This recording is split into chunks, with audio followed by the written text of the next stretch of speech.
There you go, Liz Kitley, season opening win against High Point. We were there to witness it. I kind of feel like a groupie. I mean, we're following the Hokies around all week. She clearly had to ease into this season, obviously. It was just, you know, a slow start for Liz Kitley. No doubt. And speaking of, she joins us now, fresh off of practice. Just what you need to talk to us right after you're out there working so hard. We see that relationship with you and George, and it's funny.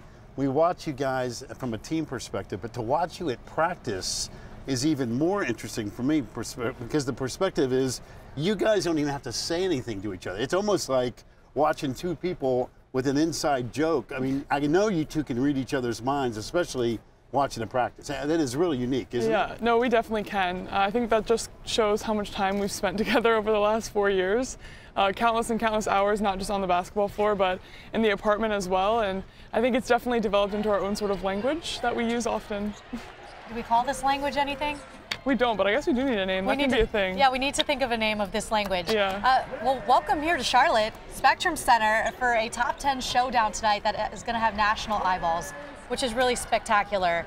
When you look at this Iowa team and you're in this stage, what do you see as you get ready to tip off tonight?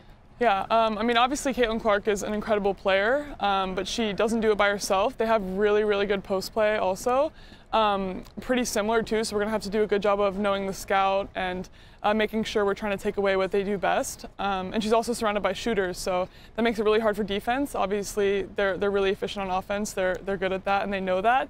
So we got to try and make them guard us also. You know, I got here about an hour ago, and I was surprised how intense your practice was. I'm thinking, you know, it'd be one thing if this game was tomorrow night at 8 o'clock, you're just getting off some nervous energy, whatever. You guys really got after it today, and here you're getting ready to go tip off in 3 hours and 35 minutes or whatever it is. Is that normal for you guys? Yeah, it is. I think we just like to get our blood pumping a bit, get our legs under us. I think it helps. You know, we've also been in a hotel room for a hot minute, so it's nice to just get moving. But yeah, I think it helps when it comes to game time. Speaking of this and the magnitude of it and how big this game will be, I mentioned the eyeballs before. You were here at the beginning of this thing years ago when, you know, when we were joking about it the other night, leaving your season opener, which tipped off at 5, there was traffic leaving, which is such a good sign. No one wants to sit in traffic, but that means people are there. To be on this stage, to see how far everything has come, do you take a minute tonight to realize that your second game of the season is on a national stage and it's a top 10 showdown? It's a far cry from where you started. Yeah, no, we definitely do. Me, Coach Brooks, Kayla, who was a freshman with me, we reflect on what it was like 5 years ago often. You know, how many people were at our first game back then is completely different to how many people were at our first game earlier this week. And for us to play in the Spectrum Center in November is insane, and it's so exciting. And just a testament to what we've done with Virginia Tech women's basketball, but also just NCAA women's basketball in general. You know, it's one thing to say we're going to play at the Spectrum Center. You're going to play here in front of 15,000 plus. The experience that you had last year in the postseason, the Final Four, feeling the bright lights, does this now feel like it's not necessarily just a regular game, but hey, it's what we do, right? Yeah, I think it definitely helped. It definitely gave us that big game experience. We got used to a lot more media attention, a lot more people looking at us while we were playing. So I think it'll help and make us a little bit more comfortable in these uncomfortable, untraditional situations. Part of the new season means there's new faces too, and we know you, we know Georgia Amar, we know Kayla King, you guys are all coming back, the trio. But what we watched on Monday night was some of these transfers who have come in, Matilda Eck and Rose Misha, doing their thing as well and contributing. What can you say about a couple of, I know Olivia Sumiel too coming in, she's an ACC known factor because she comes from Wake. What can you say about that trio who's coming in? Yeah, they've brought in a lot of different experience. It's really interesting that Michigan State, Matilda Eck, who played at Michigan State, and Rose, who played at Minnesota, have played against Iowa and Caitlin Clark multiple times, so they're bringing in a little bit of their knowledge. And then obviously, like you said, Olivia is very familiar with the ACC and us, so she's familiar with our system and what we like to do. And I think that's really helped. It's helped us gel. We've got a huge increase in chemistry over the last couple of weeks, which was very perfect timing. So hopefully, you know, that will continue tonight. And they bring sparks that we haven't seen before, but they're really valuable to our team, and they're adding great pieces. Liz, I am surrounded by women at home, a great wife who's a Hokie, by the way, and 2 daughters. They all love jewelry. So what was it like getting the jewelry on Monday night? Huh? Was that cool? Yeah, it was so nice. We'd had our ACC championship rings earlier at a football game, but we hadn't seen the Final Four ones. So that was really, really exciting. They're very clean, very sparkly, but still very large and heavy.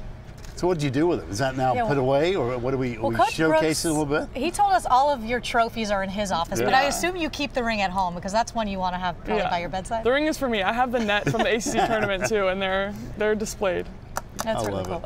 Family coming tonight. Raven in the house. What does she think about a top 10 showdown tonight? I don't know if she's more excited about the game or just another chance to wear her orange wig. So yeah, you got to look out for her. She loves dressing up, but she's a huge hockey fan. She's very excited. You cannot miss Raven Kitley. She will be screaming loud too, I'm sure. Well, listen, get some rest. I mean, it's hard to believe you're going to be playing here in about 3.5 hours, but it's, again, I said it many times before, it's a joy watching you guys play. You play it the right way. Coach Brooks is great. And again, women's basketball is the big winner tonight because not only do you have a little Tennessee, Florida State tonight, you have this game with Iowa and Virginia Tech. Women's basketball has never been better, and you've made it that way, so congratulations. Yeah, thank you, we're so excited. Last time I saw you, real quick before we let you go, it was here in Charlotte for ACC tip-off, and you guys were eating Shake Shack on the floor. What's your pregame meal? So we can all be like Liz Kitley. Do you have one? I mean, today it's like we get pasta, baked potatoes, steak, all that stuff, but I don't know how Shake Shack would go. That would be after. Okay, post-game meal, Shake Shack. And we'll work on the language. We got to come up with an answer for that because it really was awesome watching it. Yeah, that'll happen. All right, there's Liz Kitley taking care of business again later tonight. 8 o'clock tip right here. It's going to be sensational.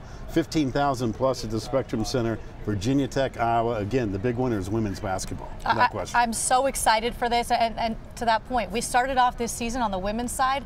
The men's, we said, some of those matchups are okay, but the women have really stepped it up. Tonight, as you mentioned, Florida State, Tennessee earlier this week with Notre Dame overseas. Coming up this weekend, NC State, UConn taking center stage. So you really can't ask for much more from the women's side of things. All right, get some rest. Sounds good. See you soon. We'll see you tonight. See you soon.